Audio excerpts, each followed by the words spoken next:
आज का हमारा टॉपिक है ज्योमेट्रिक प्रोग्रेशन। ये भी सीक्वेंस एंड सीरीज़ का ही पार्ट है। इससे पहले हमने किया था अर्थमेटिक प्रोग्रेशन।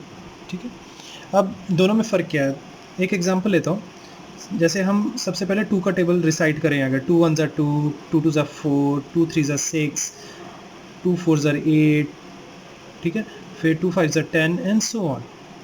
हर एक स्टेप पे अगर आप देखोगे तो क्या हो रहा है, मतलब अगर second term minus first term करूँगा, 4 माइनस 2 कितना हो गया 2, 6 माइनस 4 कितना हो गया 2, 8 माइनस 6 कितना हो गया 2, 10 माइनस 8 कितना हो गया 2 एंड सो ऑन। मतलब हर एक स्टेप पे एक कॉमन डिफरेंस आ रहा है। ठीक है, तो जिसे हम डी से डिनोट करते थे, ऐसी सीरीज़ को हम बोल देते हैं अरिथमेटिक, ये प्रोग्रेशन में है। ठीक है, अब हम एक सिचुएशन कंसिडर करते हैं 2 रेस्ट पर x, मतलब x की अलग अलग वैल्यूज़ डाल के। जैसे 2 रेस्ट पर 1 क्या हो गया 2, 2 रेस्ट पर 2 क्या हो गया 4, 2 रेस्ट पर 3 क्या हो गया that is 8, 2 raised to the power 4 क्या हो गया 16, 2 रेस्ट टू द पावर 5 क्या हो गया 32 एंड सो ऑन। ठीक है, अगर हम अब सब्ट्रैक्ट करके देखेंगे, 4 माइनस 2 क्या हो गया 2, 8 माइनस 4 क्या हो गया दैट इज़ 4, 16 माइनस 8 क्या हो गया दैट इज़ 8, 32 माइनस 16 क्या हो गया 16। तो ये आपका यहाँ से पता चल रहा है कि हर एक स्टेप पे जो हमारे पास डिफरेंस आ रहा है वो अलग आ रहा है। तो ये डेफिनेटली एपी में नहीं है। लेकिन अगर मैं 4 डिवाइड बाई 2 करूँ तो आपके पास आता है 2, 8 डिवाइड बाई 4 तब भी 2, 16 डिवाइड बाई 8 तब भी 2, 32 डिवाइड बाई 16 तब भी 2। ठीक है, तो ऐसी चीज़ को हम क्या बोलते हैं, मतलब हर एक स्टेप पे 2 मल्टीप्लाई हो रहा है। तो जब भी हर एक स्टेप पे कोई चीज़ मल्टीप्लाई या डिवाइड की जाती है, ठीक है, और वो जो डिवीजन वाला जो फैक्टर है वो सेम रहता है थ्रू आउट, ऐसे प्रोग्रेशन को हम क्या बोल देते हैं, ज्योमेट्रिक प्रोग्रेशन। ठीक है, अब इसकी एक तरह की डेफिनेशन देख लेते क्या है।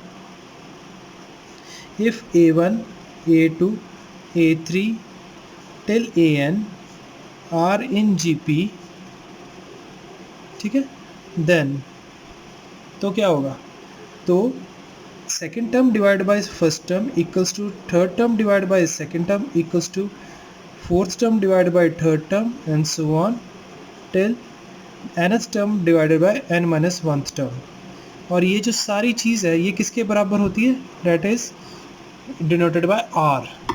इसे हम क्या बोलते हैं, कॉमन रेशियो। ठीक है, एग्जाम्पल के तौर पे पहली एग्जाम्पल हम लेते हैं। जैसे हमारे पास है 12, फिर है गया 36, फिर आ गया 108, फिर आ गया 324 एंड सो ऑन।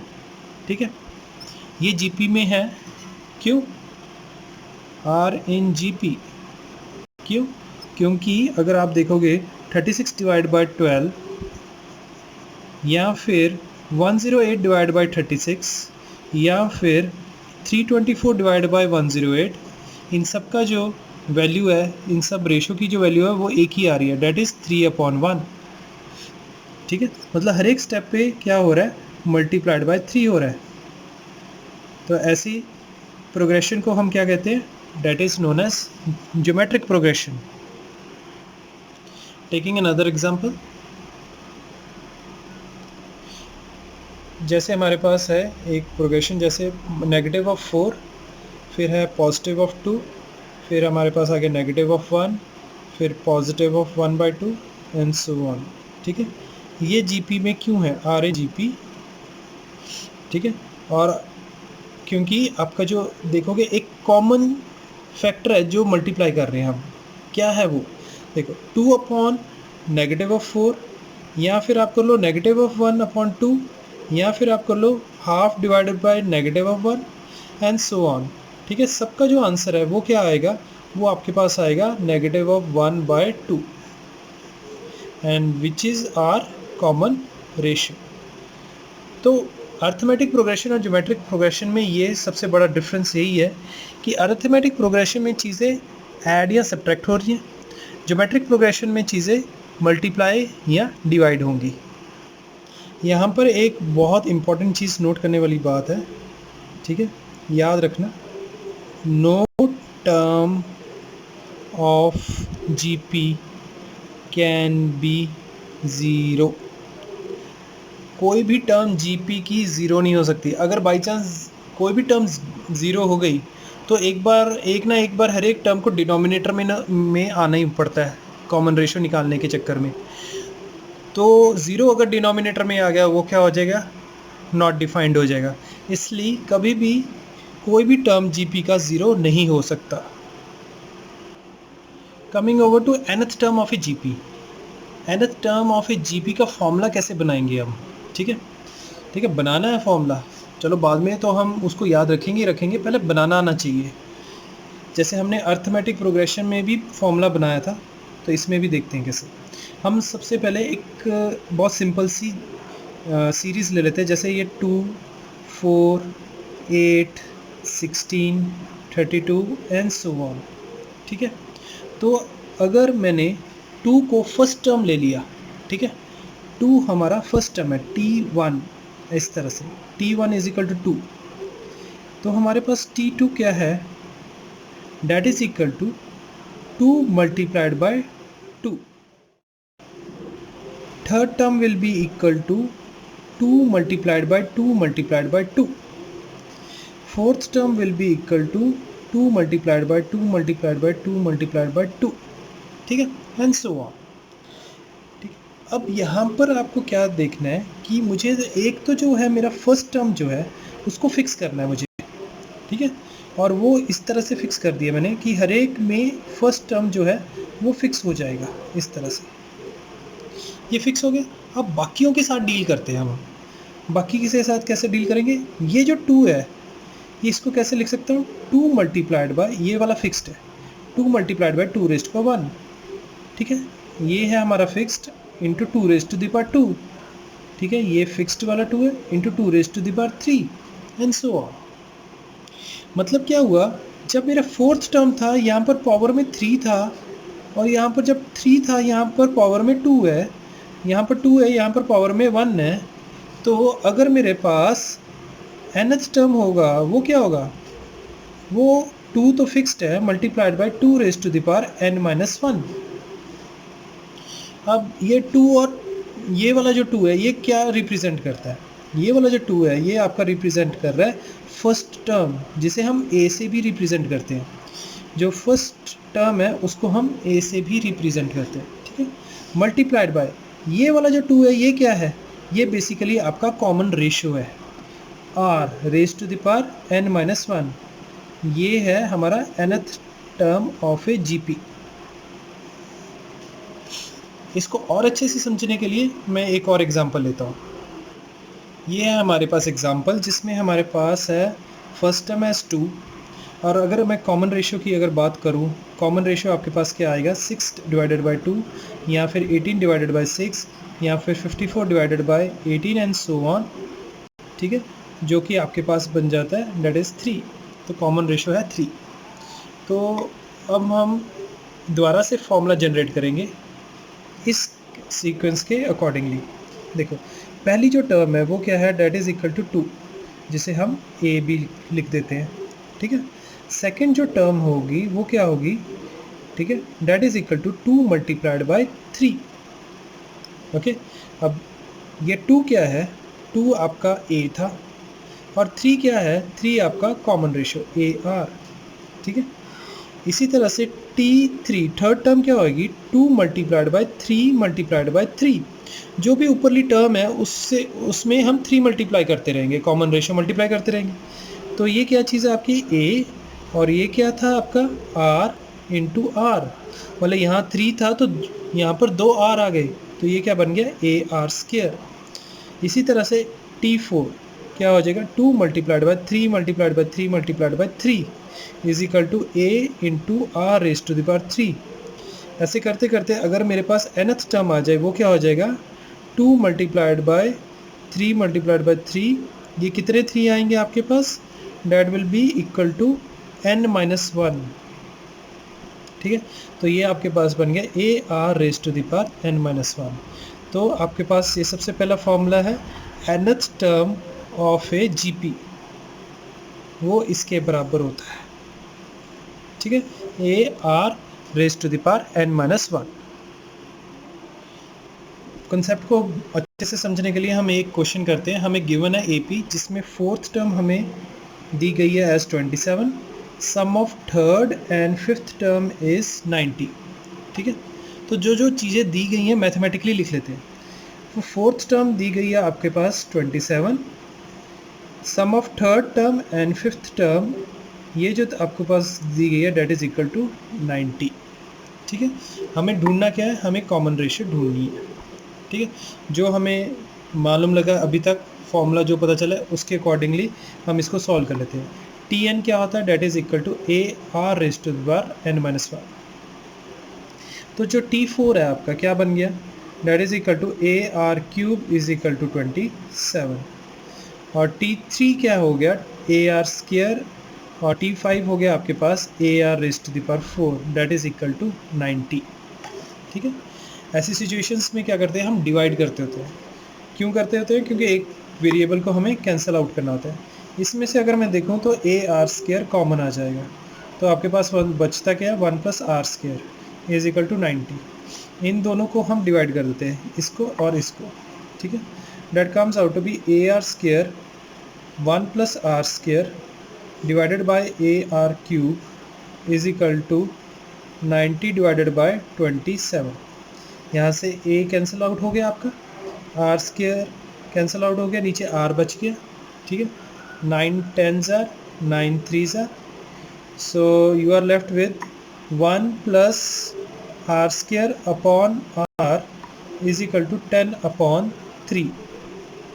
इस तरह से इसको मैं दो हिस्सों में डिवाइड कर देता हूँ, जैसे कि ये हो जाएगा 1 upon R plus R square upon R is equal to 10 upon 3, या फिर हम लिख लें, ये कैंसिल आउट हो गया, r plus 1 upon R is equal to 10 upon 3। ये मैंने जानबूझ के इस वाली सिचुएशन में लेकर आया हूँ। इसकी जो कैलकुलेशन है ये मैंने इसके लिए अलग वीडियो बनाई हुई है। जब भी आपके पास कोई भी ऐसी सिचुएशन आ जाती है, कोई भी नंबर प्लस उसका रेसिप्रोकल, ठीक है, उसको कैसे सॉल्व करना है, उसकी मैंने कंप्लीट एक सेपरेट वीडियो बनाई है, उसको आप चेक करना, आपको पता चल जाएगा। इसको सॉल्व करना बहुत इजी होता है एज़ कम्पेयर टू इसको क्वाड्रेटिक में सॉल्व करना। अब कोई टेंशन नहीं है, यहाँ से आप क्रॉस मल्टीप्लाई करके इसको क्वाड्रेटिक इक्वेशन में भी सॉल्व कर सकते हो। बट मुझे मालूम है कि मुझे क्या करना है, इसके जो डिनोमिनेटर है, डिनोमिनेटर के फैक्टर्स बना लेनी है, वो तो एक ही बनते हैं, 3 इंटू 1। तो इसका जो आंसर क्या हो जाएगा, r plus 1 upon R that will be equal to 3 into 1 है, मतलब इसके जो क्या कहते हैं सम बनेगा, वो क्या बनेगा, वो बनेगा 3 प्लस 1 अपॉन 3 करके। ठीक है, या फिर इसका सम बन सकता है 1 अपॉन 3 प्लस 3 अपॉन 1। ठीक है, अब दोनों में कोई फ़र्क नहीं नज़र नहीं आ रहा होगा आपको, लेकिन पहले केस में r की वैल्यू 3 है और दूसरे केस में r की वैल्यू 1/3 है, और ऐसे केसेस में हमेशा आपके पास दो वैल्यूज़ आती होती है। ठीक है, तो यहाँ पर हमें पता चल गया r की वैल्यू यहाँ तो 3 है, या फिर r की वैल्यू क्या है 1/3। तो ये कॉमन रेशियो की दो वैल्यूज़ हो सकती हैं। ठीक है, ये वाली कैलकुलेशन जो है उसका जो लिंक है मैं आपको डिस्क्रिप्शन में दे दूँगा। फ़िलहाल आप कंसेप्ट के ऊपर जाएं।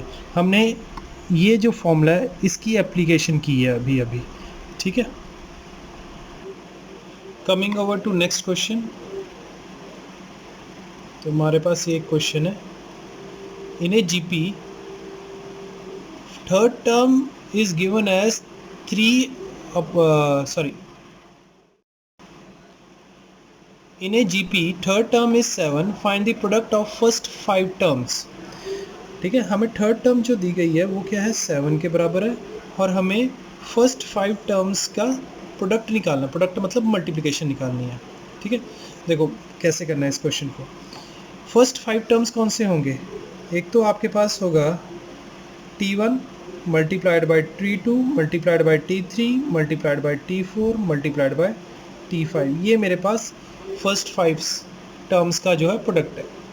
फॉर्मूला डालेंगे, T1 क्या होता है आपका a मल्टीप्लाइड बाय T2 क्या होगा आपका a r raised to the power 1, T3 क्या होगा a r raised to the power 2, T4 क्या होगा a r raised to the power 3, T5 क्या होगा a r raised to the power 4।